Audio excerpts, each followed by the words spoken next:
que revisar y repetir parte del diagnóstico que lo fuimos exponiendo en el primer taller. Bueno, ese como punto uno. Como punto dos, bueno, el doctor Marín Bautista decía, más que una capacitación, esto es un taller.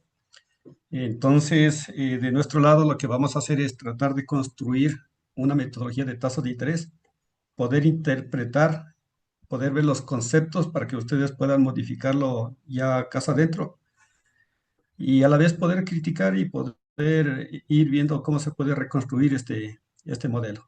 Sin más, yo voy a presentarles una parte de una presentación en PowerPoint, que es muy corta, y después de eso prácticamente vamos a trabajar en algunos ejemplos de Excel. Yo pensaría que el tiempo que tenemos asignado, que es 4 horas en 3 sesiones, probablemente sea demasiado corto y dependiendo del interés de los participantes.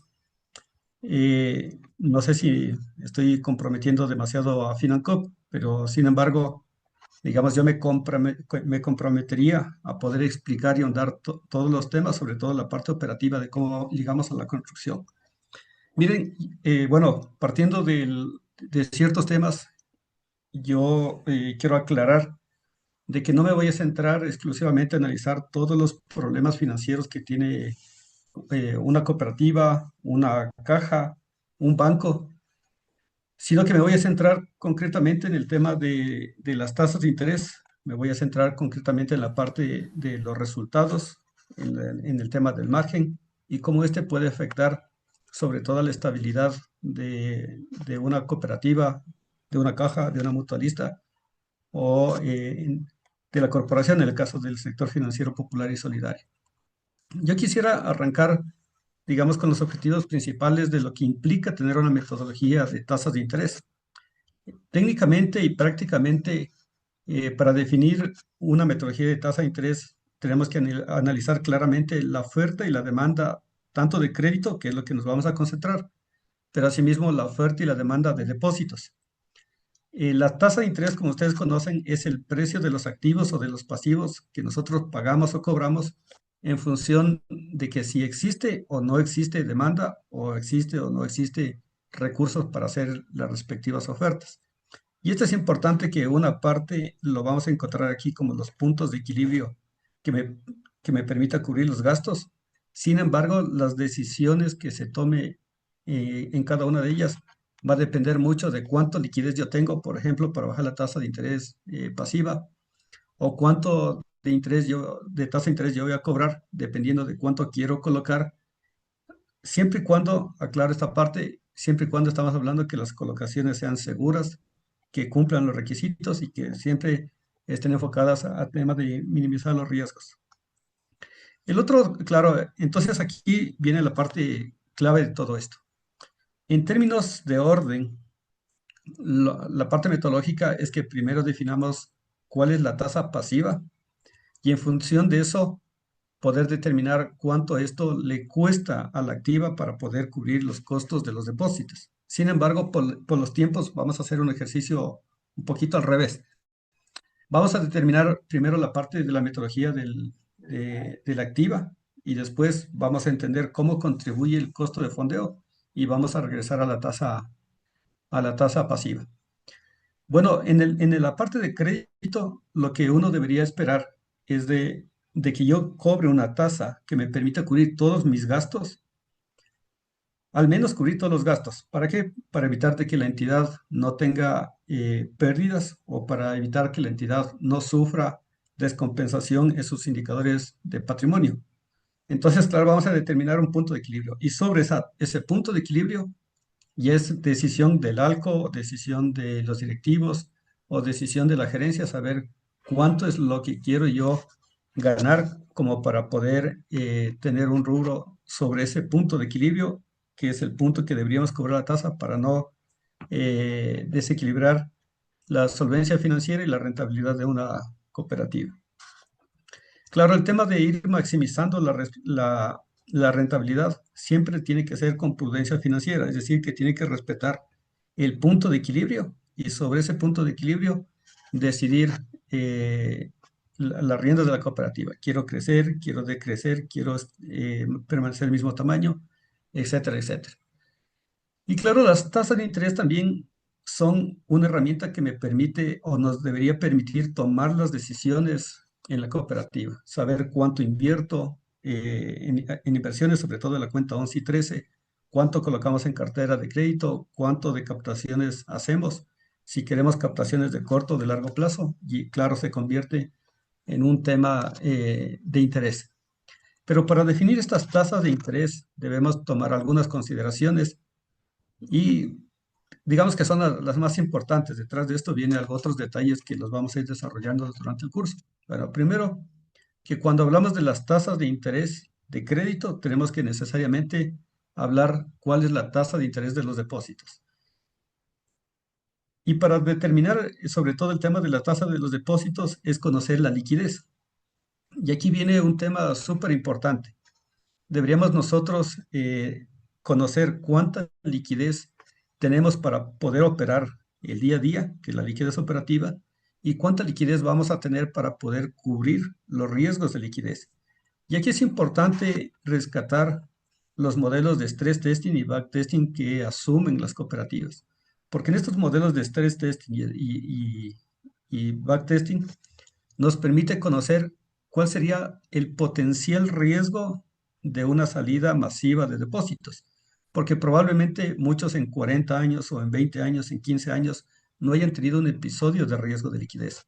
Entonces, medir con los datos hacia atrás y poder conocer cuál ha sido la mayor salida de la liquidez, probablemente no podamos encontrar ninguna observación de riesgo de liquidez.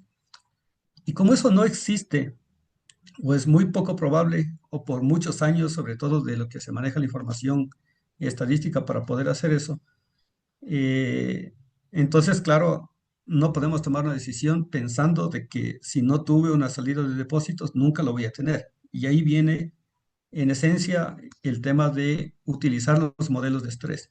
Y todas las decisiones que tomemos de la liquidez, saber si que me sobra liquidez o me falta liquidez, tienen que ser desde el punto de vista de un modelo de liquidez estresado y el backtesting, obviamente, para contrastar si que el estrés que están tomando es útil o no es útil.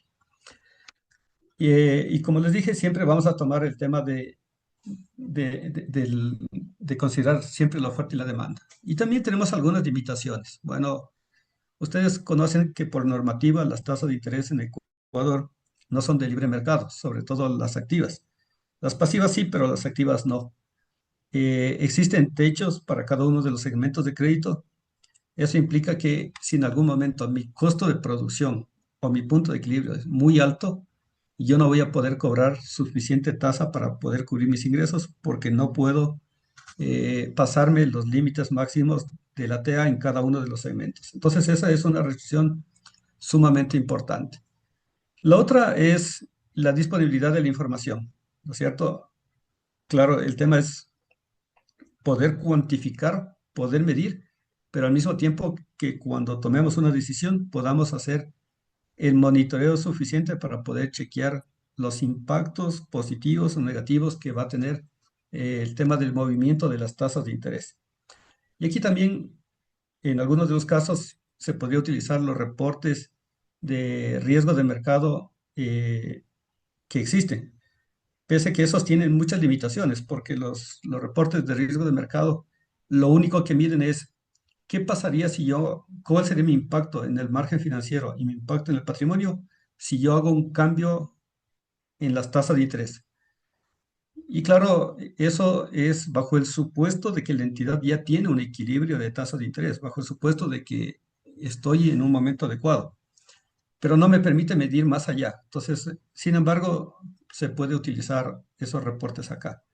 Y lo otro que siempre recomendamos es, sobre todo en la liquidez, si uno decide, por ejemplo, como en este momento aquí hay suficiente liquidez, disminuir la tasa pasiva, tenemos que saber hasta dónde disminuir la tasa pasiva, que me permite tener un ahorro fundamental. Y siempre y cuando no tenga problemas de riesgo de liquidez. Es decir, bueno, por controlar la oferta y la demanda, yo puedo bajar mi tasa de interés pasiva, pensando incluso en controlar mi excedente de liquidez, pero hasta un cierto punto. y en algún momento cuando ya se ve afectada la liquidez, lo que tenemos que hacer es volver a subir las tasas para poder contener los depósitos o atraer depósitos de afuera hacia la entidad financiera. Entonces, estos son, digamos, algunas limitaciones. Ahora, claro, en el tema de los conceptos de cómo medir las tasas de interés, como les digo, vamos a cambiar un poquito el orden de cómo hacer. Tenemos que, en general, las tasas activas son las tasas de interés que nosotros cobramos por los depósitos y la tasa de interés que nosotros cobramos por las inversiones. Las tasas de interés que nosotros cobramos de las inversiones, nosotros no manejamos esa tasa. No podemos, como cooperativa, ir a hacer una inversión, por ejemplo, al Produbanco o a otra cooperativa y decirle, mira, ¿sabes qué? Como yo tengo suficiente liquidez, yo necesito que me pagues la inversión a 5 puntos cuando el mercado está a 4. O sea, simplemente le van a decir, no, muchas gracias. ¿Por qué? Porque las inversiones o la tasa de interés de las inversiones, nosotros no tenemos capacidad de manipular ese mercado. Sin embargo, en el tema de las tasas de interés de las operaciones de crédito, sí, porque somos nosotros los que ponemos la regla de los montos, de los productos, de las tasas de interés, de los plazos, de las garantías. Y claro, somos nosotros los que imponemos las condiciones. Y por el lado de las tasas pasivas, lo que depende del mercado va a ser el tema de las tasas de interés a plazo y ahorro, pero el tema de las obligaciones financieras o valores en circulación sí que alguna entidad lo tiene. Tampoco eso depende del mercado, porque claro, yo voy, por ejemplo, o a Financop o a Conapips o a cualquier otra entidad que me da los recursos. Yo no le puedo decir, ¿sabes qué? Como tengo estas condiciones financieras, deberías darme una obligación financiera al 2%.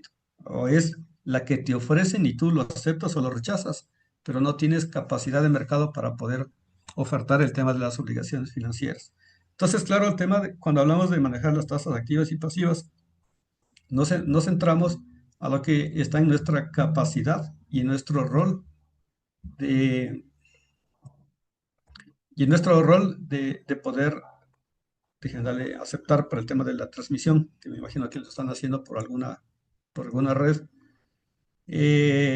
Entonces, deberíamos concentrarnos en lo que está en nuestro alcance. Todo el resto queda en una buena negociación, queda en el tema de buscar buenas condiciones, tanto de inversiones como de obligaciones financieras, pero yo no puedo controlar. Y para esto, siempre tenemos que, para definir las tasas de interés, siempre tenemos que pensar en dos cosas. Primero, en el costo y segundo, en el tema de la oferta y la demanda. Entonces, para empezar, la situación más fácil, digamos, el tema de la oferta y la demanda es que yo tengo que conocer cuál es la tasa de interés de mis competidores o de mis cooperativas, colegas, fraternas, como le llaman, pero al final de cuentas en el tema de mercado son competidores. Yo tengo que saber cuál es la tasa de interés que ellos están pagando o cobrando. Y podemos saber también cuánto es la captación y la colocación, porque prácticamente de eso se trata, no solamente de una tasa de interés, sino poder saber cuánto es lo que estoy captando o cuánto es lo que yo estoy colocando. Las tasas de interés tienen que ajustarse a una estrategia comercial. La estrategia comercial va a estar en cuánto yo pienso tener de rentabilidad, cuánto yo necesito crecer o decrecer, cuánto es mi presupuesto anual al cual yo tengo que ajustarme. Y obviamente esta estrategia comercial, que básicamente viene desde un punto de vista estratégico, tiene que estar asociado a una realidad macroeconómica. Ahora mismo, por ejemplo, en el año 2024 tuvimos un decrecimiento, si vemos por trimestres, 5 trimestres de decrecimiento, y podemos ver qué es lo que ha sucedido, sobre todo ya en el primer trimestre que ya se cerró, no hay datos, pero uno puede percibir las condiciones macroeconómicas, incluso ya las del segundo trimestre de este año, y no son tan alentadoras. Si bien es cierto, se habla de un crecimiento para el año 2025 del 2%, que es lo que caímos al hueco y prácticamente estamos superando ese 2%. Es decir, prácticamente vamos a llegar a un nivel de generación del PIB del año 2023, cuando tenemos un crecimiento de la población. Es decir, el PIB per cápita va a ser menor. Ahora, si el mercado económico no crece, no ha crecido, ¿cómo yo puedo crecer tanto como sector financiero? Y ahí vienen algunas de las limitaciones que nosotros tenemos como país y debemos saber el entorno. Además de eso, no solamente pensar el tema macroeconómico a nivel nacional, sino la situación macroeconómica a nivel local. Porque claro, hay zonas, por ejemplo, agrícolas que a veces son afectadas y yo estoy en una zona agrícola, o zona pesquera y yo estoy en una zona pesquera. Entonces tengo que conocer con mayor certeza a dónde yo estoy trabajando para poder hacer mis planes. Y el otro tema que yo lo topé, que es el tema de los techos de las tasas de interés activas. Bueno, ¿qué es lo que vamos a hacer? Bueno, tal vez me di cuenta porque ya voy a explicar el detalle de esto. Y aquí para poder determinar los costos, que es el punto de equilibrio, tenemos que enfocarnos básicamente en cuatro cosas que incluso en la ley los contiene, que es un tema que también es técnico, que también lo van a encontrar en los libros y en cualquier contexto, que existen, digamos, algunos componentes que se tienen que cubrir y eso se cubre básicamente con los ingresos que tenemos. Entonces, claro, la primera parte es calcular cuánto es mi costo de fondeo, que no es lo mismo la tasa de interés que el costo de fondeo. Aquí vamos a diferenciar y probablemente en la siguiente sesión que tengamos vamos a demostrar por qué no es lo mismo, y nos vamos a concentrar en esta parte, por qué no es lo mismo hablar de tasa de interés que costo de fondeo. Y ahí viene con la eficiencia del uso de la liquidez. Lo otro es, bueno, ¿cuánto es lo que deberíamos cubrir por el riesgo de crédito? Bueno, aquí tenemos distintas alternativas de medición. Tenemos que cumplir estrictamente lo que dicen las normas y las disposiciones. Y aquí sabemos que cuando yo tengo créditos, yo tengo que ir constituyendo una provisión en función de la calidad de mis operaciones de crédito. Y ese costo de provisión tiene que salir de algún lado. ¿De dónde sale? De los ingresos que nosotros tenemos de las tasas de interés. Tenemos unos gastos operativos. Aquí también yo les voy a explicar una forma, digamos, un poco abreviada de cómo llegar a medir los gastos operativos, sobre todo los que van a estar cubiertos con operaciones de crédito.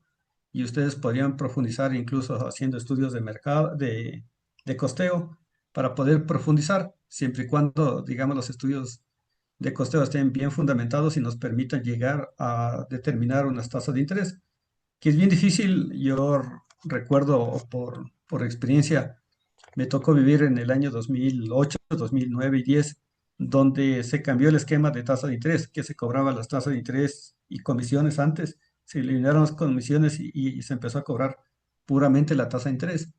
Se pidieron estudios de fondeo a las entidades que en ese momento eran controladas y supervisadas y prácticamente de cerca de 70 entidades que en ese momento funcionaban, solamente dos entidades pudieron elaborar un estudio de costeo para poder distribuir el gasto operativo.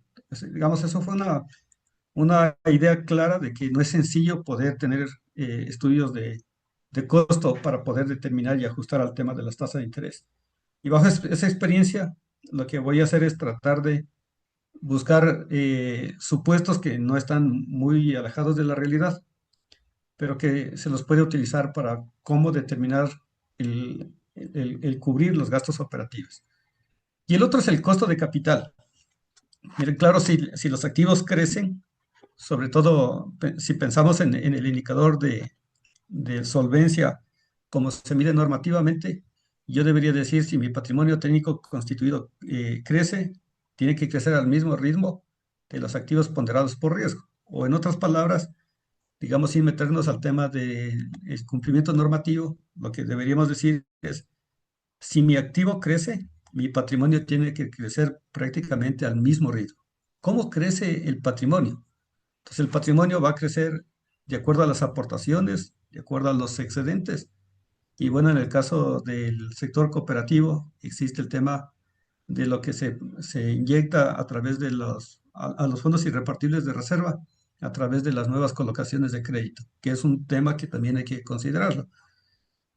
Sin embargo, digamos, no podemos pensar en el tema de que solamente voy a crecer el activo y no voy a crecer el capital, porque prácticamente lo que estaría haciendo ahí es debilitando mi valor patrimonial y la siguiente sesión, me parece que es el día martes, si no me equivoco, o en el día que corresponda, vamos a ver que el patrimonio también es parte o un factor determinante en mi costo de fondeo. Entonces, claro, tener poco capital lo que implica es de que mi costo de fondeo siempre va a ser relativamente más elevado. Entonces, claro, lo que vamos a hacer hoy en el taller de hoy es tratar de determinar desde los balances contables cómo determinar cada uno de estos factores. Y de estos factores que los vamos determinando aquí, vamos a tratar de encontrar, por ejemplo, cuánto es la tasa de interés. Si bien tenemos aquí un punto de equilibrio global, luego tenemos que desagregar las operaciones y poder decir, bueno, cuánto va a ser mi tasa de interés para el micro, para el consumo, para el inmobiliario, el comercial. Y si uno quisiera ir mucho más allá todavía, uno podría decir, bueno, del micro yo voy a tener una clasificación distinta. Por ejemplo, puedo pensar que es un producto, puedo pensar en que sean operaciones por garantía, puedo pensar de que sean montos altos con montos bajos, etcétera, etcétera. Digamos, cada cual va a tener la libertad de poder redistribuir sus costos, en la cual nosotros vamos a determinar cuáles son los factores que deberíamos considerar para tener estos costos. Ahora, lo que sí bien es cierto es que no podemos encontrar nunca una tasa de interés que me permita cubrir todos los productos. Va a haber productos en que son rentables y va a haber otros productos que no son rentables. Nunca van a encontrar todos los productos o todas las categorías que son netamente rentables. Lo que sí tenemos que asegurar es de que siempre traten de ser autosustentables en todas ellas. Por ejemplo, yo digo, cojamos micro. Y decimos la primera categoría, que es el producto uno, que puede llamarse cualquier cosa. Vamos a decir que son los créditos hasta $10,000, el grupo 2 de 10,000 hasta 20,000 y el grupo 3 más de 20,000. Probablemente los créditos grandes tengan bajo riesgo y probablemente tengan menos costo operativo. Entonces va a ser un producto totalmente rentable, pero puede ser que el producto uno no sea rentable bajo esa misma lógica y viéndole del lado contrario. Entonces, claro, va a ser que el producto 3 esté sustentando, subsidiando los gastos al producto uno. En cierto sentido, uno debería pensar de que la metodología o los productos tienen que ser autosostenibles, pero en la vida real no siempre sucede. Entonces tenemos que llevar hasta un nivel de subdivisión que nosotros sí creemos que deberían ser prácticamente autosustentables. Ahora, si es un producto que no tiene relación con ninguna parte del crédito, por ejemplo, como decir los créditos de las personas jóvenes, si eso no causaría ninguna relación comercial en el futuro, yo podría decir, ¿sabes qué? A los jóvenes no demos.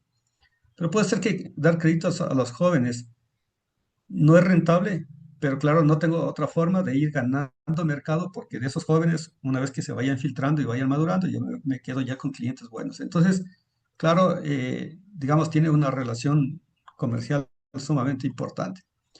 Ahora, ¿por qué estamos diciendo que el tema de las tasas de interés tiene que ir tomando algunos elementos? Miren, gran parte de los costos de crédito o una parte de los costos de crédito tiene que ver un poco con el desarrollo económico que vive cada país. En nuestro caso, el Ecuador, digamos, tenemos más o menos esta convergencia.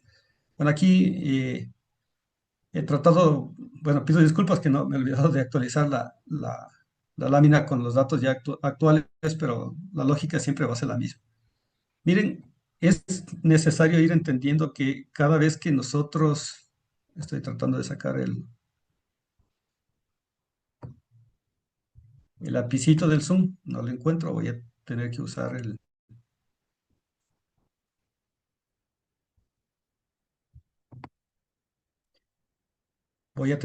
el lápiz del PowerPoint.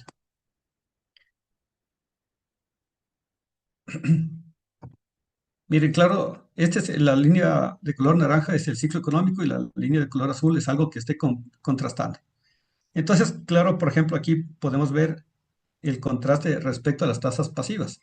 Y uno puede decir, mira que cuando el ciclo económico sube, las tasas pasivas tienden a bajar. ¿Por qué sucede eso? Porque cuando la economía sube, los depósitos, hay mucho dinamismo, mucha liquidez, y entonces ahí, digamos, no hace falta pagar tanto porque los depósitos van a llegar solos, entonces uno podría bajar la tasa de interés. Cuando la economía decrece, perdón, al revés, cuando la economía, voy a repetir sobre todo por lo que está grabando, no sé cómo borrar esto.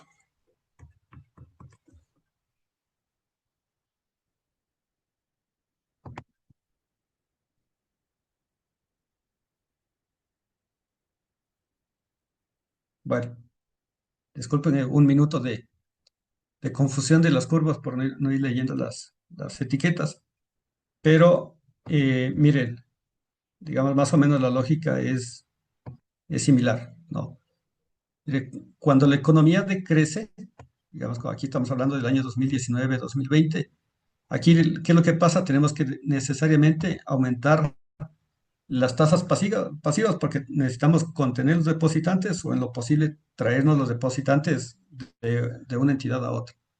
Cuando la economía baja, entonces, otra vez al revés. Entonces, es por un gráfico que tengo anteriormente. Cuando la economía se mejora, las tasas de interés podrían bajar. ¿Por qué? Porque las mismas razones que expliqué antes. Los depósitos prácticamente llegan solos. Claro, este mecanismo que estamos viendo aquí en el tema de las cooperativas, si vemos por escalas, prácticamente las escalas de las tasas de interés pasivas se comportan con esa lógica, pero son muy pequeñas. No es así, por ejemplo, con el tema de cómo usa la banca estos mecanismos. Entonces, claro, cuando la economía baja, ellos tienen chance de poder aumentar el tema de las tasas pasivas porque normalmente las mantienen bajas. Y cuando la economía se mejora, igualmente uno podría disminuir la tasa de interés pasiva porque no hace falta estar pagando tantos recursos de costos de interés porque no son necesarios. Además, captar muchos depósitos y no colocar es lo mismo que nada, o por último, tener un costo financiero bastante grande. Y como les dije, mañana que vamos a hacer el ejercicio de las tasas pasivas, vamos a poder demostrar todo esto. Claro, antes de empezar el taller, digamos, para que no resulte tan en el aire las cosas, lo que vamos a hacer es básicamente tratar de ir viendo algunos problemas. Y aquí, por ejemplo, les he traído el tema, este es a nivel consolidado, es un tema del grado de absorción del margen financiero neto. En este tema del grado de absorción del margen financiero neto, que es un indicador que es un control intermedio, que no debo esperar a tener el ROA, por ejemplo, como resultado final, yo para poder ir controlando los gastos que esto implica. Entonces, ustedes se fijan aquí que a nivel de un grupo de cooperativas importante aquí, prácticamente el grado de absorción del margen financiero empieza a subir. Sube, sube, sube. Incluso ahorita podríamos pensar de que el grado de absorción del margen financiero está por sobre 100 puntos. Claro, este tema de tener el margen, el grado de absorción del margen financiero, para poder administrarlo y para poder saber cómo yo debo contenerlo, es necesario conocer cómo es lo que está medido cada indicador. En este caso, estamos hablando del margen financiero, que es el denominador, y los gastos operativos anualizados, que es el numerador como tal. Aquí podemos ver, por ejemplo, de que los gastos operativos en conjunto suben, sobre todo en este tramo, y aunque se mantengan los gastos operativos aquí, prácticamente el indicador sigue subiendo. Ahora, claro, ¿por qué sigue subiendo? Sigue subiendo porque no necesariamente depende de que haya un incremento del gasto operativo. El problema es que haya una disminución del margen financiero. Y esta disminución del margen financiero va a depender de varias cosas. Va a depender de las tasas activas y mi estructura de activos. Va a depender de mis tasas pasivas y mi estructura del pasivo. Y también va a depender de cuánto yo estoy constituyendo de provisión.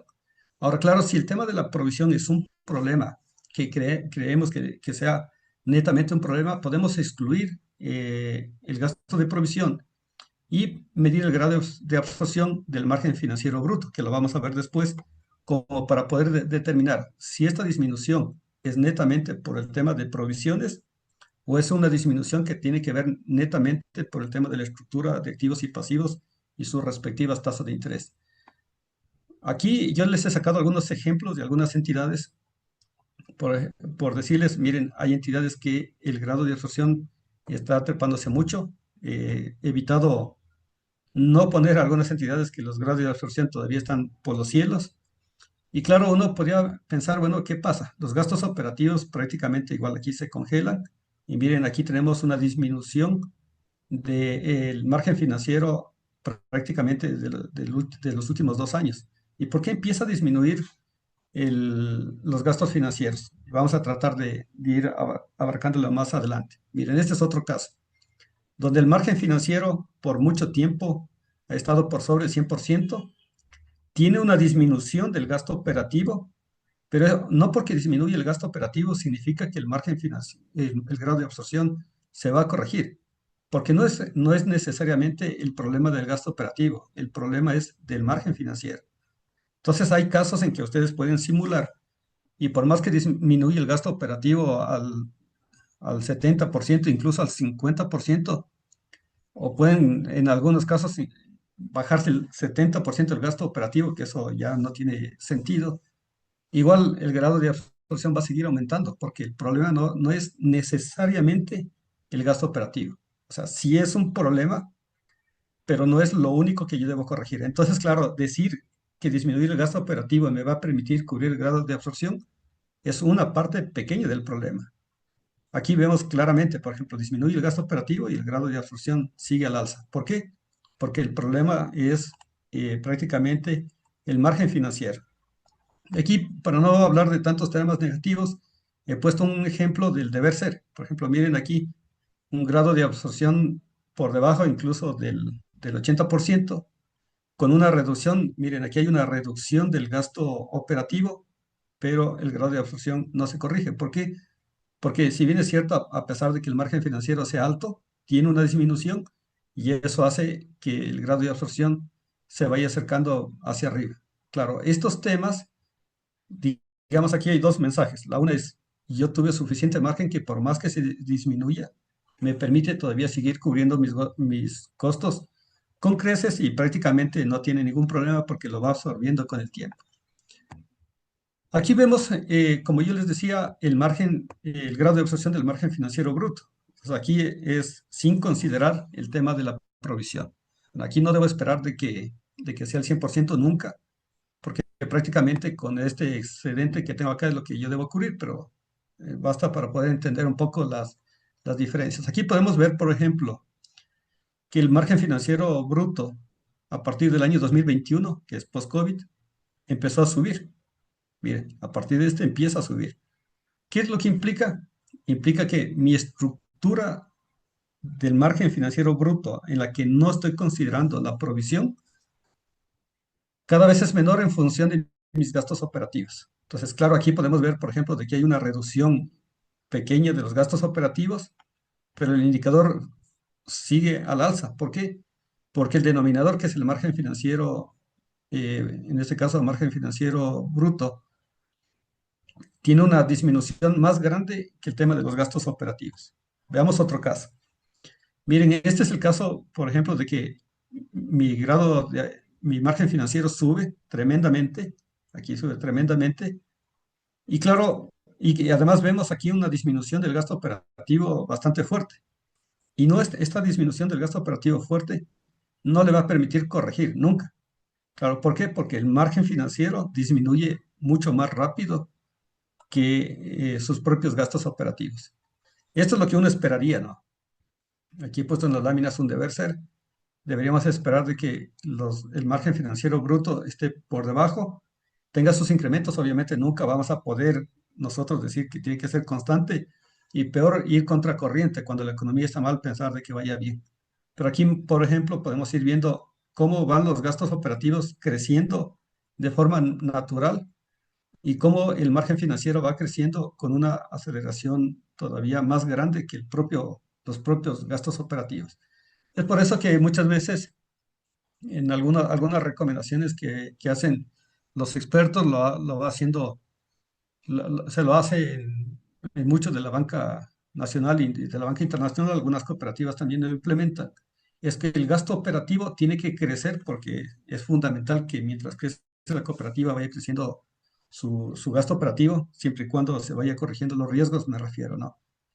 Pero el gasto operativo no tiene que ir creciendo al mismo ritmo. Es decir, uno puede pensar o puede ponerse un método.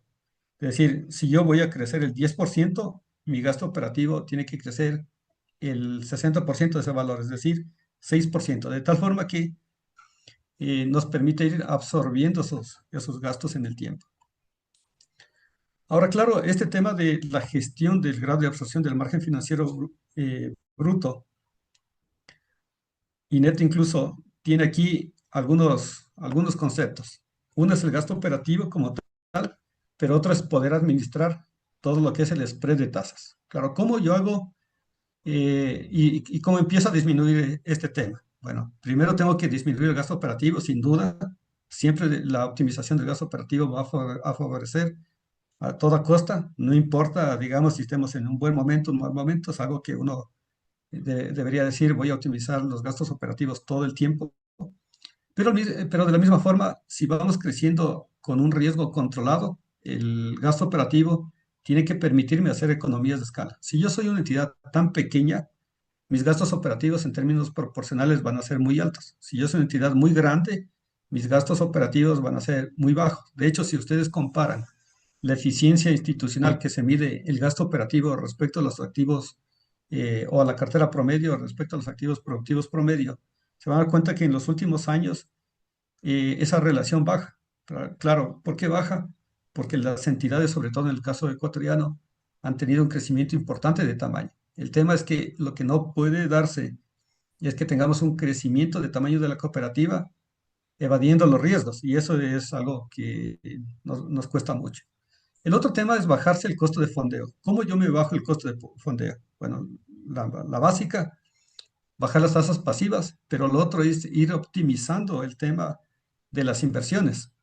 Por ejemplo, tenemos una norma de tesorería acá que de alguna forma nos permite ir haciendo respectivas optimizaciones, de saber hasta qué plazos, qué montos, qué condiciones, cuáles son los pros y los contras para ir disminuyendo estos gastos. Otra cosa, por ejemplo, que se espera para ir disminuyendo los costos de fondeo, por ejemplo, aprovechando que hay mucha liquidez, ir neteando las inversiones cruzadas.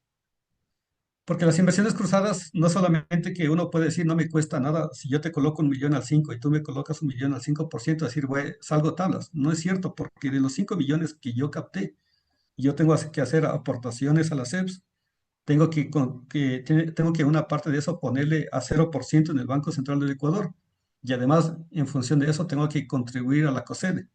Y no sé si haya impuestos municipales en algunos casos que se hacen en función del activo, que cuando crecen los depósitos, crece también el activo. Entonces, el hecho de decir, tengo 50 millones de inversiones cruzadas, le estoy metiendo a la cooperativa una gran cantidad de costos operativos adicionales también, que es parte de la optimización. Entonces, una de las cosas que uno buscaría es una optimización de aquello. O incluso ir buscando distintas estrategias para ir licuando en este momento esas inversiones cruzadas que crecieron en su momento. El otro tema es el uso adecuado de la liquidez. Miren, uno debería tener la liquidez solo para cubrir los gastos operativos y para cubrir el riesgo y los riesgos de liquidez. Todos los excedentes de liquidez que tengamos es una ineficiencia. Imagínense que si nosotros calculamos entre la tasa de interés que nosotros pagamos por los depósitos, supongamos que fuera el 8%, pero invertimos y que en promedio mis inversiones sean el 5% de rendimiento, tengo un spread ya de 3 puntos por ciento de tasa, y eso es un costo innecesario. Si además a esos 3 puntos le sumamos lo que yo les decía, lo del encaje del Banco Central, las aportaciones a la superintendencia, la prima de la COSEDE y otros impuestos, entonces prácticamente ese 3 se convierte en un 3.2 o 3.1, que, que es mucho más caro. Ahora, claro, ¿cuáles han sido los problemas de la liquidez? Que siempre nos comparan con el promedio y ese es un error muy grande, sobre todo que ha venido desde las propias calificadoras de riesgo, que simplemente le dicen, oye, tú tienes la liquidez menos que el promedio. Y no hace falta tener tanta liquidez. Si mis depósitos de ahorro son el 20%, que es lo que más riesgo me genera, y todo el resto tengo en depósitos a plazo, no me puedo comparar con un banco, por ejemplo, donde tiene depósitos de ahorro del 60% y el 40% seguro como un depósito a plazo. Entonces, la liquidez tiene que ser medida de acuerdo a su propia necesidad. Y aquí viene el tema de ir manejando la liquidez de acuerdo a sus propios indicadores o sus alternativas que tengan para gestionar el riesgo de liquidez. ¿Cuáles son las obligaciones financieras que yo puedo conseguir? ¿Cuál es mi plan de contingencia que yo tengo para poder afrontar el tema del riesgo de la liquidez?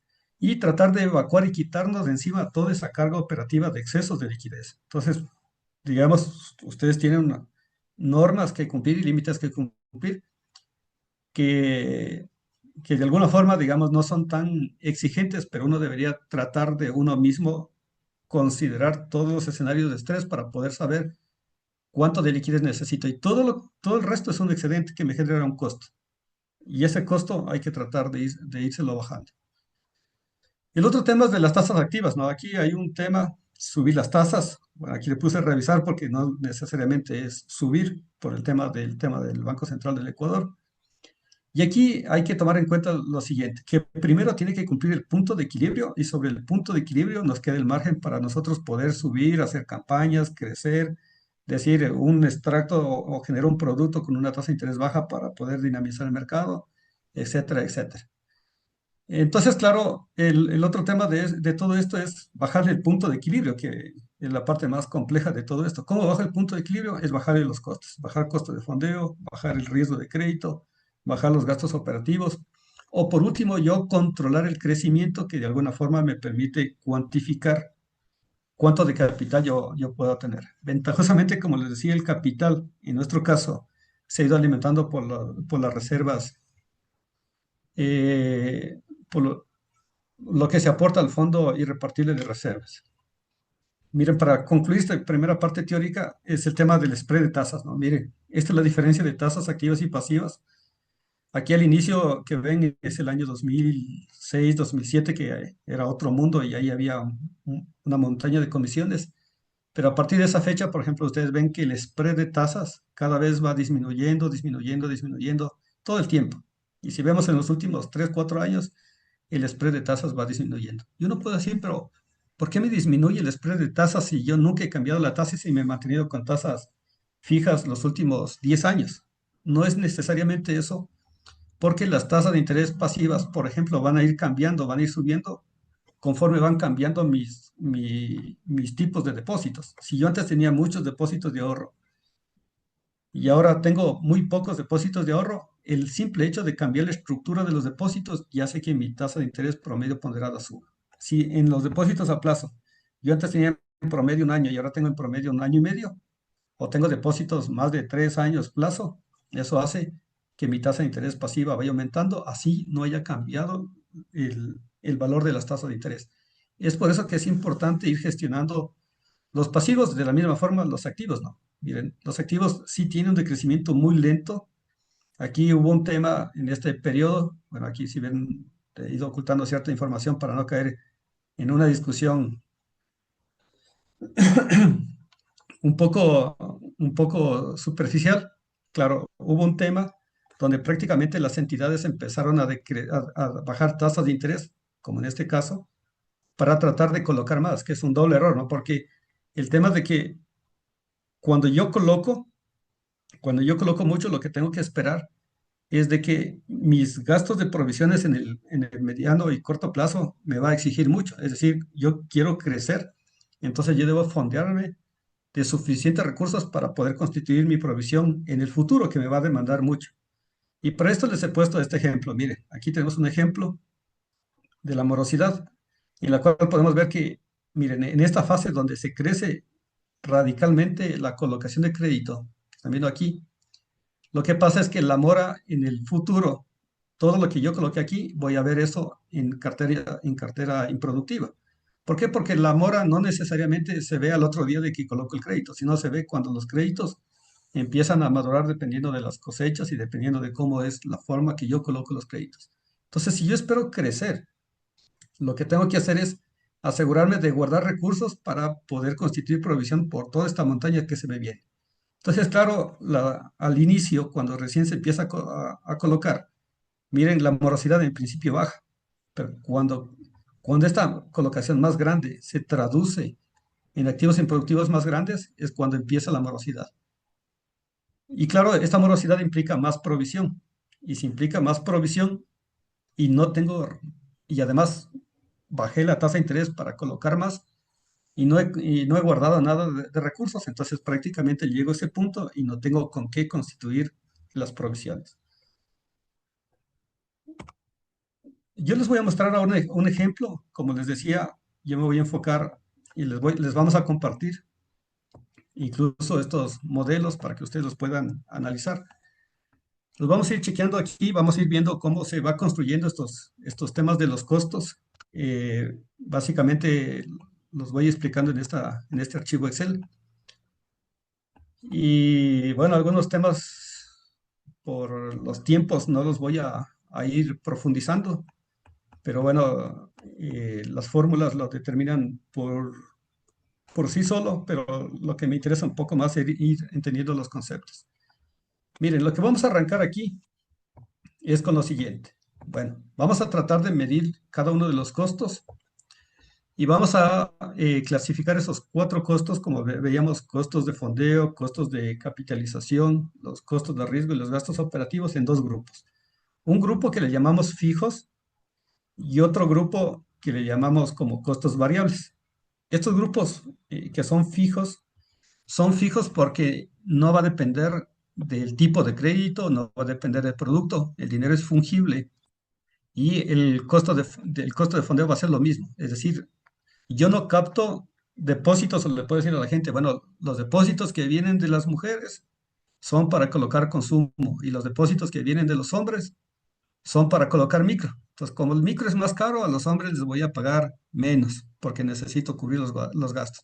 No sucede de esa forma. Yo hago la captación, se constituye en un solo fondo que prácticamente son los recursos que tienen en las cuentas 11 y 13 en principio, y en función de eso yo hago la colocación. Entonces, claro, el costo de fondeo no tiene una diferencia por tipos de crédito.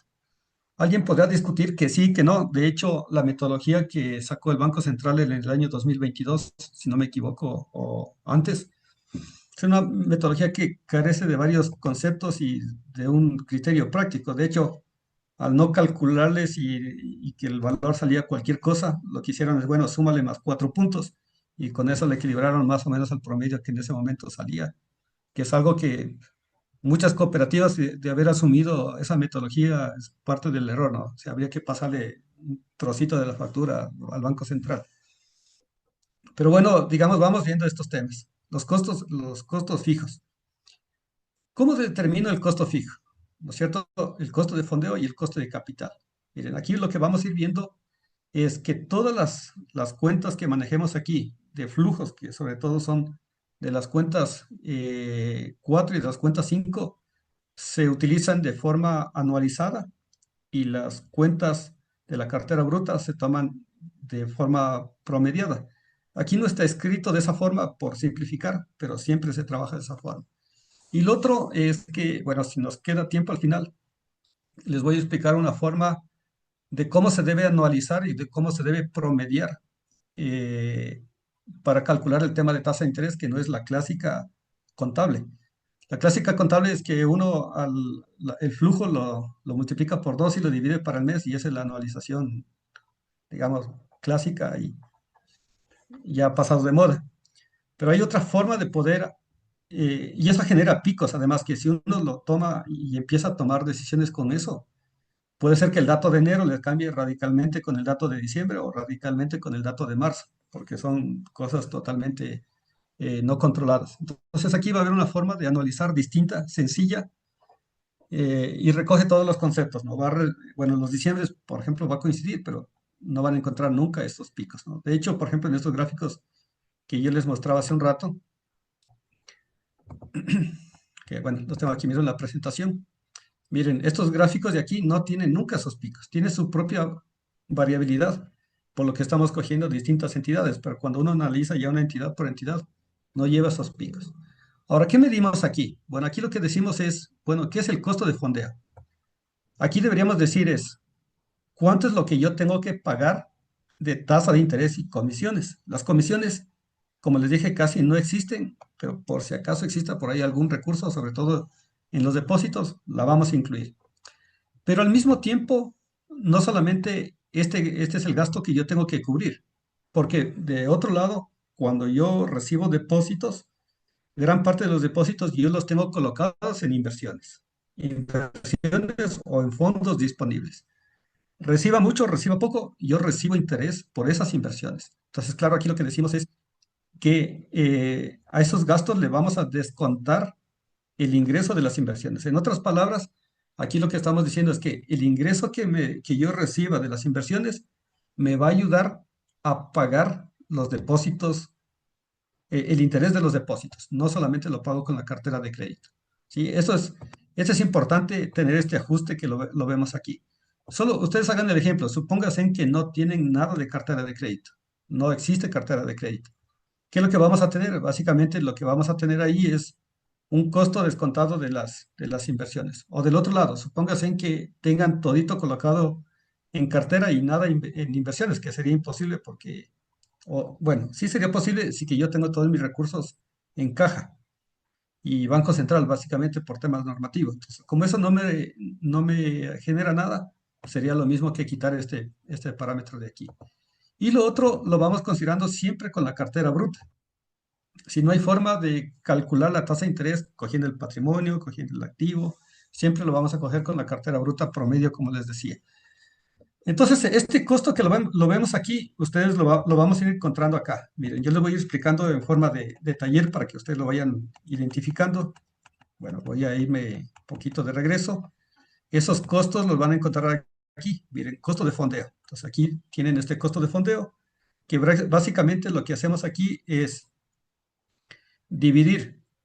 Bueno, el denominador es la cartera bruta y el numerador es la cuenta de los gastos de que se paga por intereses menos lo que se cobra por el tema de las inversiones. Entonces aquí estamos diciendo, por ejemplo, tenemos un gasto ya neteado de las inversiones de 88 millones y tenemos acá una carta. Bueno, aquí es todo un conjunto de cooperativas, ¿no? Por si acaso, no es una cooperativa enorme. Y la cartera de crédito tenemos en promedio en esa fecha 1.500 millones. Entonces, claro, miren, eso hace que mi costo de fondeo Clever, tenga este disculpe que valor. le corte, no se ve el Excel, solo vemos las diapositivas. Gracias. Voy a dejar de compartir. Bien que no vieran todas las notas, pero no sé quién me hizo la contribución. Va a ser el primero que le pase el Excel. Listo, ahí Bueno, sí se ve bien. gracias. Bueno, como les decía, les voy a compartir este Excel. Lo vamos a compartir a todos los asistentes. Ya vamos a ver la forma de cómo les hacemos llegar.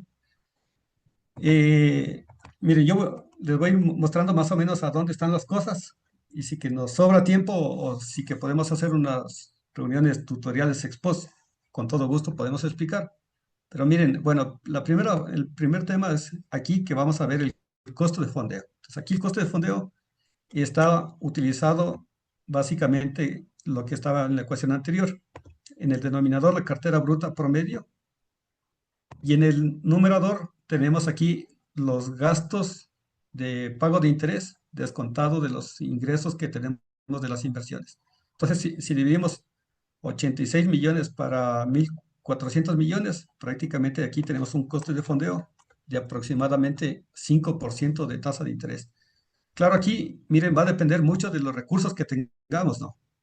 Ahora, supongamos, voy a poner que tengamos aquí inversiones. Voy a suponer que tengamos mil de inversiones de una tasa de interés aproximadamente del 5. Yo tengo una cartera, y digamos que esta cartera fuera de 3.000 y me genera una tasa de interés en promedio de un 15%, como un ejemplo hipotético. Y por el otro lado, en depósitos, yo tengo aquí unos depósitos que en este caso voy a ponerle aquí el patrimonio. Voy a suponer que el patrimonio sea un 6%. Eso estaríamos hablando de un más suma.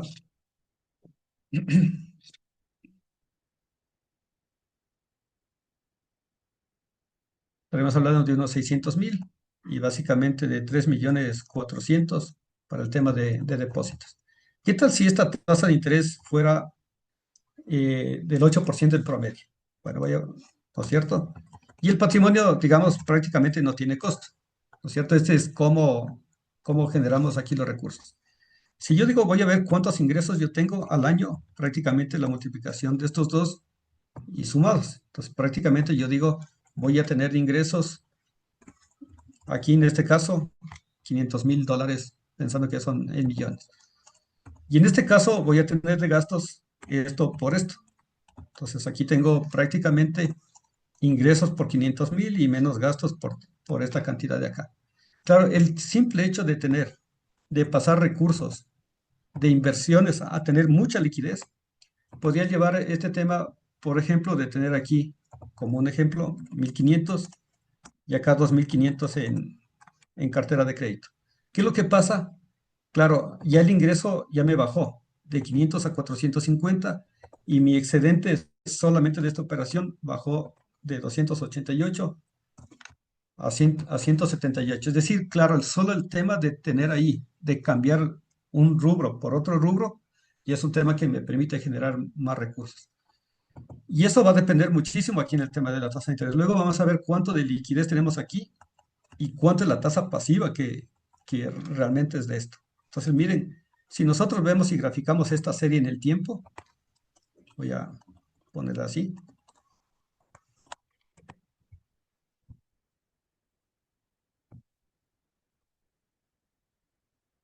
Mire, es cómo va cambiando mi tasa de interés o cómo va cambiando mi costo de fondeo en el tiempo. Y este costo de fondeo en el tiempo, ya lo vamos a ver, muchas veces el costo de fondeo sube y sube porque tienen mucha liquidez, no necesariamente por el tema de fluctuaciones de tasa de interés. Aquí mismo vemos, por ejemplo, que en este punto alto, perdón, es 6,8 y en este punto bajo estamos hablando de 5,70 y algo, es decir, más de un punto por ciento de diferencia en el costo de fondeo. Y si vamos a revisar la tasa de interés de estas entidades, que es un conjunto de entidades, prácticamente la reducción de estas no llega ni a la cuarta parte de un punto. Es decir, el 75% de la diferencia del costo de fondeo viene dado por la liquidez. De hecho, ahorita mismo que vamos acumulando liquidez, el costo de fondeo sube.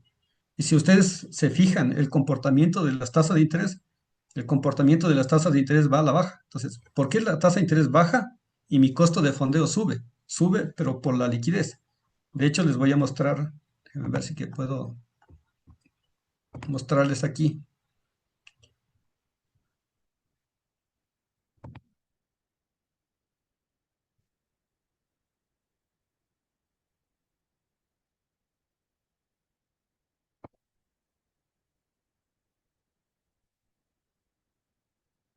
Bueno, voy a cogerme el grupo Icoret ya que está ahí a la mano. Miren, por ejemplo, la liquidez en los últimos periodos, en el último periodo sube. Pero si ustedes van a fijarse el tema de las tasas de interés pasivas, sobre todo, digamos que la que determinaría el costo de fondeo, miren, la tasa, le voy a quitar este y le voy a quitar este gris. Mire, la tasa de interés baja en promedio. Entonces, claro, ¿por qué bajando la tasa de interés pasiva el costo de fondeo sube? No es necesariamente por la tasa, es por la liquidez. Es decir, estamos acumulando demasiada liquidez. De hecho, por ejemplo, bueno, y esto van a ver en todos los rangos, ¿no? Por ejemplo, si le van a ver aquí el rango 120 días, déjenme quitarle este que no le quité, pasa lo mismo. Si vamos a ver el rango 360,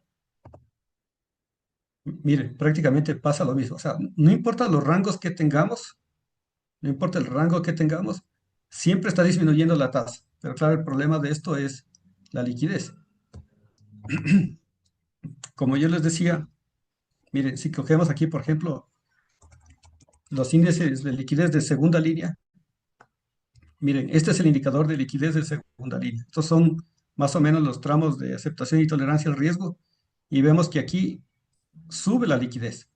Y si vemos por qué sube la liquidez, acá podemos darnos cuenta que en un principio la liquidez subía porque no se colocaba, porque miren, los depósitos aquí prácticamente no crecen, en todo este tramo. No crecen los depósitos, pero subía la liquidez. Eso era porque captábamos depósitos y no colocábamos.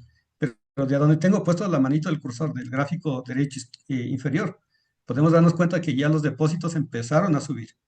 Pero igual la colocación no se da. Miren, por ejemplo, si ustedes se fijan aquí, miren, esta es la cartera bruta. La cartera bruta va en descenso. Es decir, no hay colocación y al mismo tiempo subo los depósitos. Entonces, claro, la ecuación es, ¿qué debería ser? Debería ser es colocar más o debería ser captar menos. Colocar más, no, yo creo que ahorita la situación actual no es posible porque todo el mundo se queja de que no puede colocar, que no hay mercado, que está la gente sobreendeudada, que no hay las condiciones y todo lo demás. Y además, con el nivel de morosidad y el gasto de producción que tenemos, no se puede colocar nomás de una forma sencilla. Entonces, ¿qué deberíamos hacer? Tratar de controlar la liquidez. O lo otro, solo piensen para qué queremos la liquidez en este momento. ¿Sí?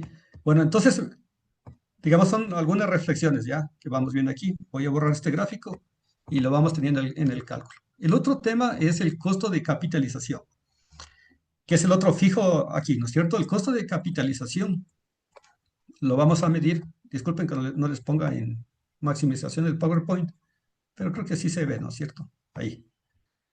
Este costo de capitalización lo vamos a ir separando por tramos. Déjenme ver si que ya puedo.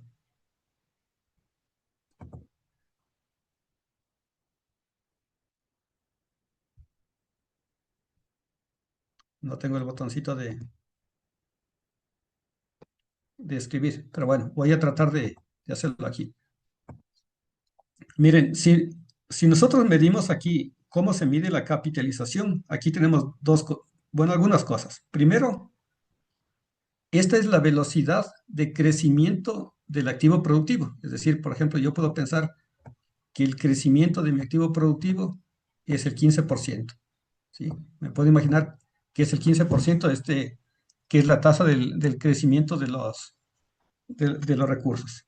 A este 15% lo multiplicamos por la proporción que debería crecer en patrimonio, es decir, 15% y por el patrimonio. Digamos que el patrimonio fuera 50 millones, aquí estaríamos hablando de 7.5 millones de crecimiento. Y claro, supongamos que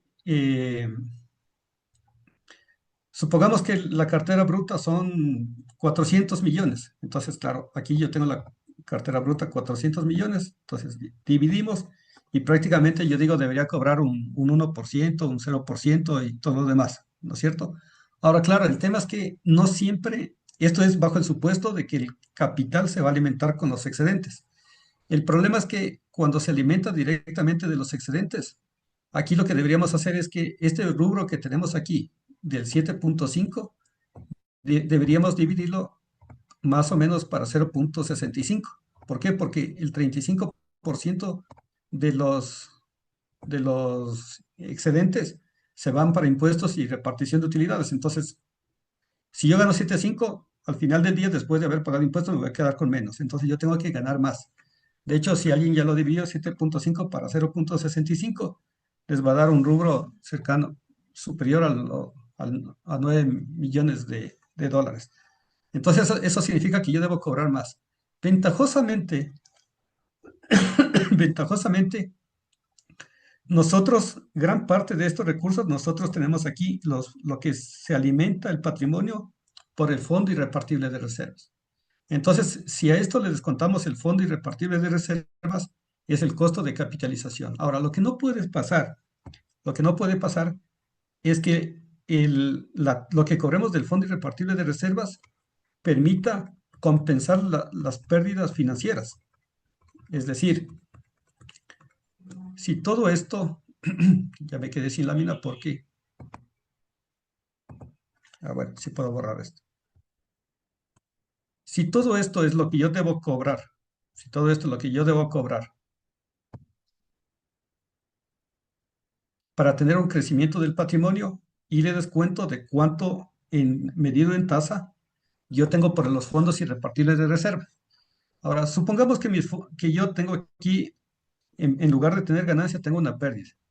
¿Sí? Digamos, esto me genera 2%, por ejemplo, y supongamos que no es necesariamente 3, pero supongamos que me genere 3 puntos por los fondos irrepartibles de reserva. Estos 3 puntos hay que medirlos en tasa, ¿no? No se los calcula directamente. ¿Qué implicaría? Que si nosotros tenemos 2 puntos acá y 3 acá, nosotros en términos netos deberíamos decir, bueno, mi costo de capital debería ser menos el 1% de tasa. ¿Qué implicaría? Que el 1% de tasa me va a permitir cubrir o sustentar mi costo de fondeo, mis costos de riesgo. De hecho, muchos de estos costos de fondo irrepartible se les está usando a través de la compensación de pérdidas por no haber constituido la provisión. Pero en términos técnicos no deberíamos permitir esto. Entonces, claro, ¿qué es lo que decimos? Es, si algún rato la tasa del fondo irrepartible de reserva es más alto que este, al menos me quedo con cero para no castigar a los otros. Porque claro, recuerden que la parte básica de los temas de tasa de interés es que tiene que ser una metodología autosostenible. Entonces aquí hacemos esta resta, pero nunca esa diferencia tiene que darme un valor negativo.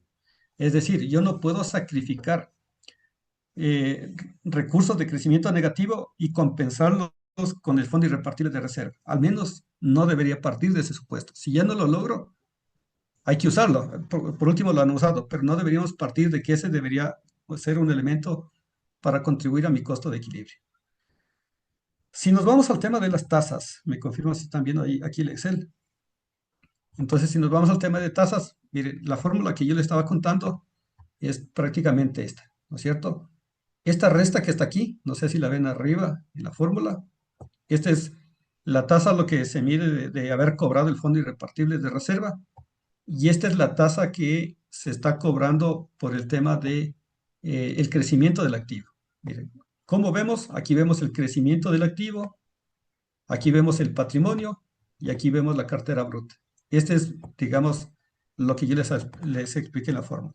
Si ustedes le siguen el rastro a este archivo Excel, bueno, pongámosle F2, si le siguen el rastro,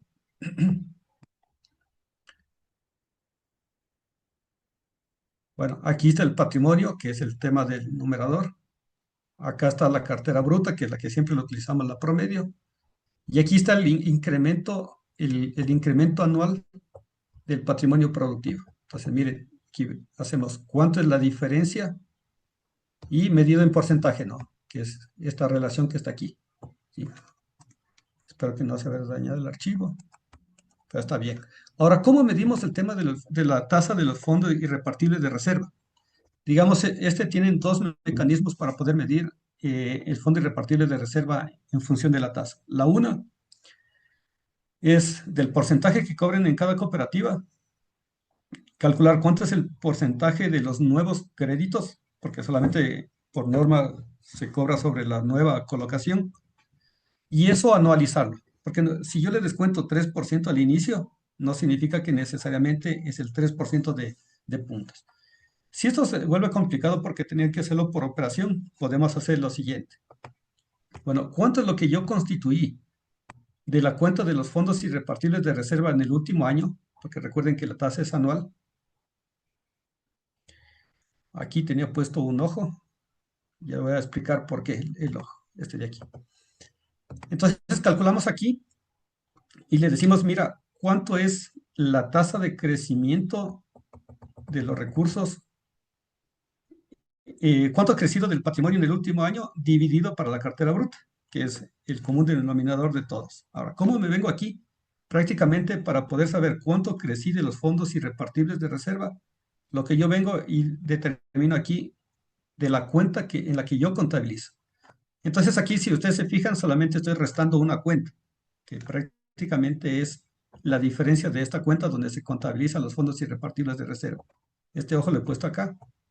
Sin embargo, aquí les explico por qué no considero la varianza o la variación de esta fórmula que está aquí. Porque muchas veces algunos contabilizan no en la cuenta 130110, sino la contabilizan en la 330105. Entonces, claro, a nosotros no nos importa si hay un error contable o no. Lo estamos viendo desde el punto financiero que yo pueda contabilizar donde yo tengo incluido la cartera. Entonces aquí, una vez que ustedes usen, lo primero que tienen que hacer es preguntar, ¿en qué cuenta es que yo contabilizo los fondos irrepartibles de reserva de las nuevas captaciones? Y en función de esa cuenta, utilizar los recursos. Entonces aquí en mi caso, por ejemplo, yo digo, está contabilizado en la cuenta 330310 y eso estoy utilizando. Entonces, digamos, esto es lo que anualmente, medido en tasa, es lo que me representa. Es decir, esto es el valor que va directamente al patrimonio y no pasa por el PIG y que tiene que ver con el tema de los impuestos.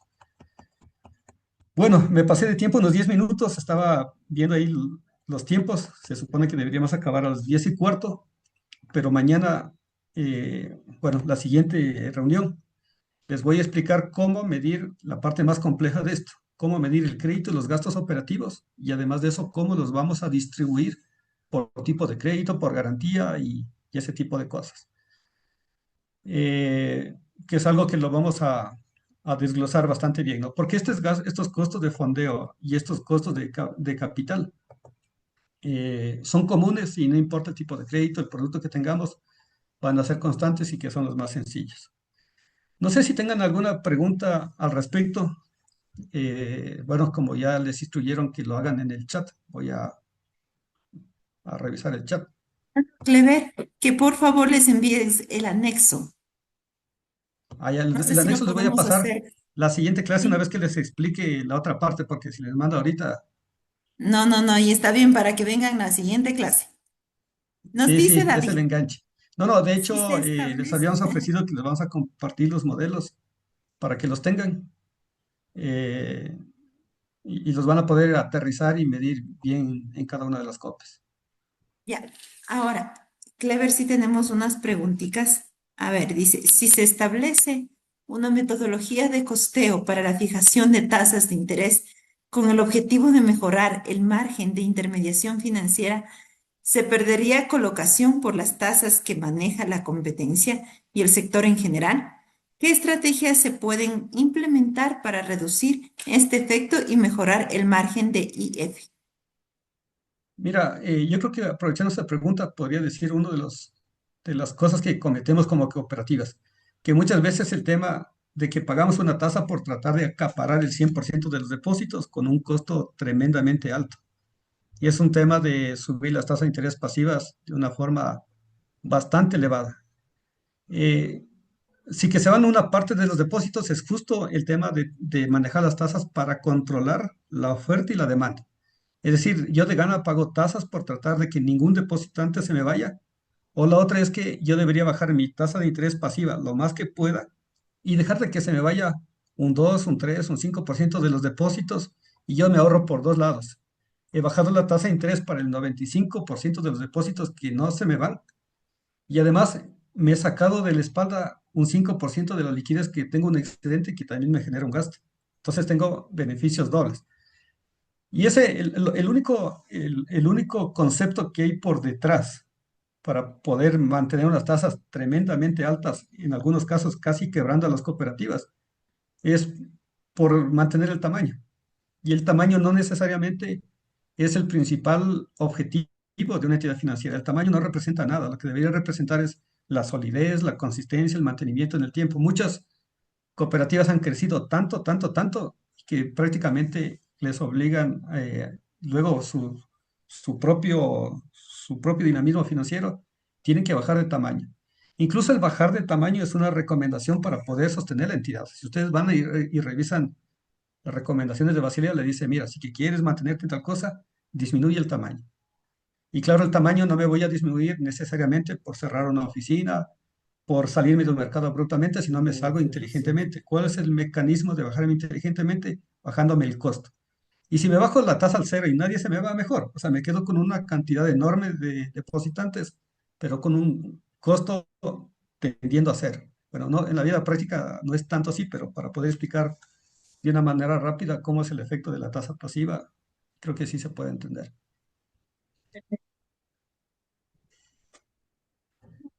Se fue el Ya, audio. antes, ¿ahí me escuchas?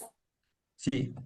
Un anuncio parroquial antes, por favor, en su chat ya ustedes pueden encontrar el enlace para bajar su certificado de participación de este curso. Adicionalmente, van a encontrar un enlace de una encuesta de satisfacción donde queremos conocer qué es lo que nos falta por hacer, sus recomendaciones para los siguientes espacios que vamos a tener, que es la próxima semana. Estén atentos, por favor. La pregunta es, Clever, ¿las fórmulas presentadas son por la CEPS? No, no son por las CEPS. No sé si que en la CEPS exista una metodología. Yo la única que conozco es del Banco Central, pero esta metodología se la ha ido trabajando no solamente en el tema cooperativo, sino también en la banca, también se ha discutido con la Sobanca, la SOMIV, eh, en otros países. Y es una metodología que yo pensaría que tiene bastante sustento y practicidad. Entonces la idea es de que traten de alguna forma aterrizar bien los conceptos y sobre todo gestionarlo.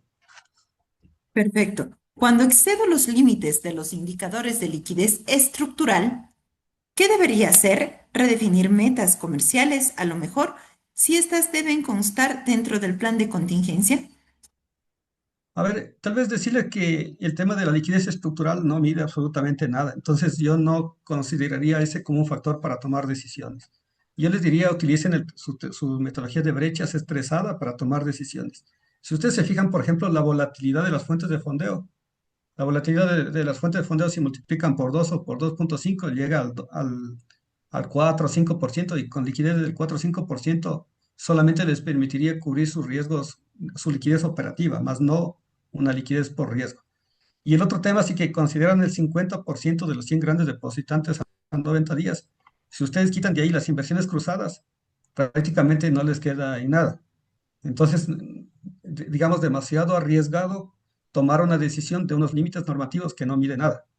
Entonces, más bien deberían tratar de desarrollar algo más allá de la norma. La norma y los reportes tienen que hacerlo porque tienen que cumplir y lo demás. Pero la idea es de que ustedes usen o vayan adaptando las propias metodologías, incluso el tema de las brechas. Muchas veces les hemos recomendado hagan las brechas para el cumplimiento de las CEPS, pero también hagan brechas en función de lo que dice la Superintendencia de Bancos. Pues muchas cooperativas tienen la dualidad. ¿Por qué? Porque, digamos, en un caso no se respetan todos los conceptos de lo que es una gestión de liquidez y unas brechas de liquidez. O sea, la definición clave en la norma de la Junta, por ejemplo, dice, brechas es la diferencia de entrada y salida de efectivo. Pero cuando ya nos salimos de ese elemento, ya deja de ser liquidez. Entonces, yo la recomendación es, bueno, cumplamos la norma, lo que hay que cumplir, mandemos los reportes, lo que hay que cumplir, pero nosotros debemos ir mucho más allá para tomar una decisión. Y a veces el tema de no estar seguros cuál es el nivel de liquidez que necesitamos, lo que hace es acumularnos de mucha liquidez y generar ineficiencias. Recuerden que la liquidez es un costo y tener la liquidez justa es la clave. Todo el excedente de liquidez es una carga para la cooperativa. También justamente se alinea la siguiente pregunta. El costo de fondeo, ¿por qué interviene en la cartera?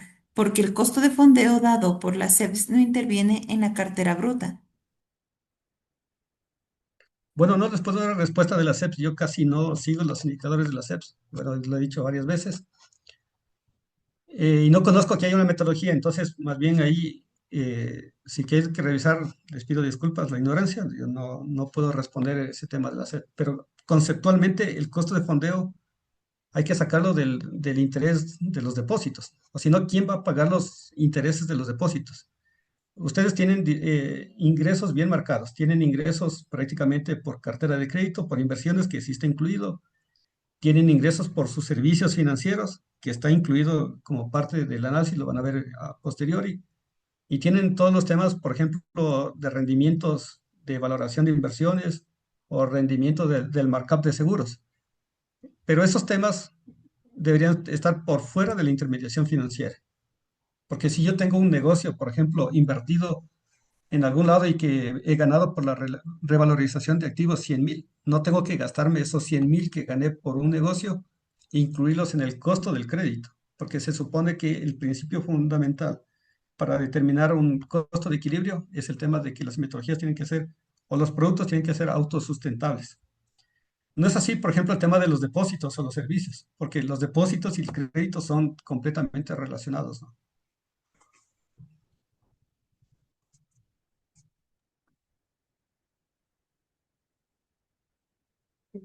Comenta, ¿en qué mejora su cálculo el componente del costo de capitalización con relación a la metodología presentada por el Banco Central del Ecuador para el mismo componente? Paréntesis, en la tasa de equilibrio.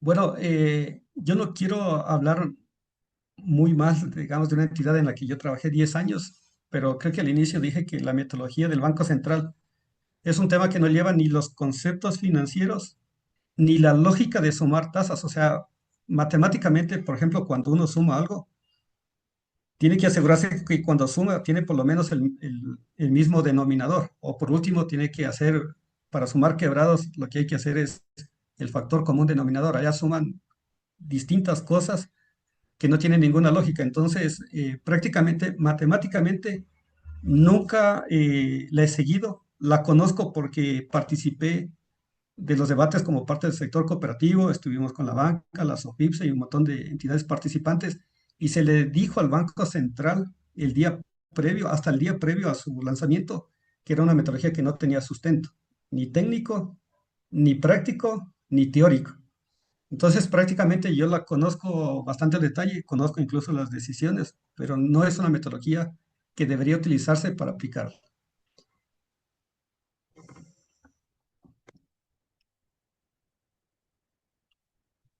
Estaba silenciada, mil disculpas. Se podría decir que el indicador de pasivos con costo para activos productivos nos permite que, pese a que la tasa activa no baje y la pasiva se mantenga, este indicador debe subir. A ver, ¿puedes leer otra vez la pregunta? No Sí, estuvo se tan podría sencillo. decir que el indicador de pasivos con costo para activos productivos nos permite que, pese a que la tasa activa no baje y la tasa pasiva se mantenga, este indicador debe subir. O sea, puede tener distintas relaciones. Puede a veces subir, puede a veces bajar, porque va a depender de qué tan grande sea el costo, los pasivos con costo y qué tan altos o bajos sean los activos productivos. La combinación de los cuatro factores, por ejemplo, si yo digo, tengo muchos pasivos con costo y bajos activos productivos, así la relación de las tasas de interés sea lo contrario, el costo de fondeo va a ir en el otro sentido. Entonces, siempre hay que tratar de ver los cuatro factores a la vez. Entonces, y puede Per- tomar cualquier sentido, ¿no? En general. Perfecto. Verónica nos comenta, la tasa de interés para los productos en el tema de costo, ¿es conveniente hacer una aproximación dependiendo del tipo de producto? Perdona, ahora no escuché por el Zoom, se me fue la señal. La tasa de interés para los productos en el tema de costo, ¿es conveniente hacer una aproximación dependiendo del tipo de producto? Bueno, mañana voy a explicar justo eso, las diferencias y cómo utilizarlo, digamos, en una subcategoría, ¿no? Porque ahorita estamos pensando en un punto de equilibrio global. Mañana vamos a ver cómo le vamos a aterrizar a un tipo de crédito y les voy a dar las pautas para que ustedes de ahí puedan desglosar más abajo. Todo va a depender cómo lo puedan gestionar casa adentro. Perfecto. Les recordamos que tenemos los enlaces respectivos de las encuestas y de los certificados. Ayúdennos, por favor, llenándolos. En la página del Banco Central Clever encontramos las tasas activas y pasivas, tanto nominales como referenciales. Esta información que publica el banco corresponde a las tasas promedio según información que reportamos las cooperativas. Sí, el Banco Central publica las tasas de interés promedio, pero de las nuevas colocaciones, no del stock de colocaciones que existas. Si hoy coloqué 100 créditos, el promedio es de esos 100 créditos que coloqué en esta semana o en este mes. Igual las captaciones. Al usar la tasa referencial del Banco Central, al usar la referencial, el Banco Central solo ilustra el comportamiento del sistema, mas no es un análisis técnico de los costos propios de cada entidad. Sí, sí, sí. O sea, es la respuesta, yo pensaría. Es correcto lo que dicen.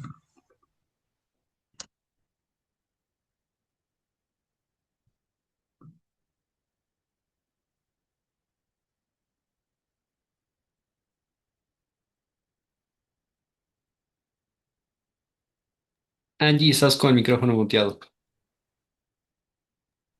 Mil disculpas. ¿Ahí me escuchan? Sí. A su criterio, la última pregunta, mi Clever. A su criterio, ¿cuál deberá ser la relación óptima entre la tasa activa y la tasa pasiva en términos de split, que me permita asegurar punto de equilibrio? A ver, eso no existe, no. O sea, eso no existe. Un punto sería una irresponsabilidad decirles el punto de equilibrio es tanto. El spread de tasas va a depender prácticamente cuál es mi costo relativo que yo tengo para producir.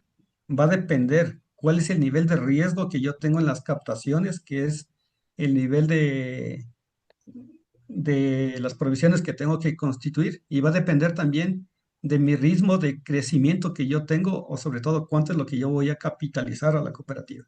Entonces no existe una receta, o sea, eso de tener generalidades nunca es bueno. Yo al menos pensaría que, no sé, tal vez con una pistola en la cabeza les diría este número.